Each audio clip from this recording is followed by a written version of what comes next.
हम मीनू झा गोर लगै छी समस्त मिथिलावासी के। एकटा बेटी विवाह गीत लऽ कऽ उपस्थित छी।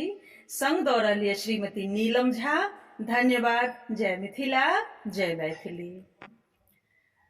बाबा के आंगना चनना घाना गछिया बाहे गेल शीतल बरसात यो झेर झेर बहाए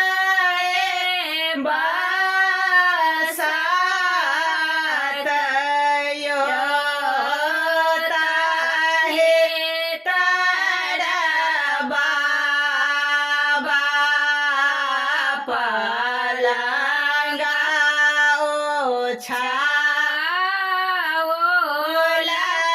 आवे गेल आला सने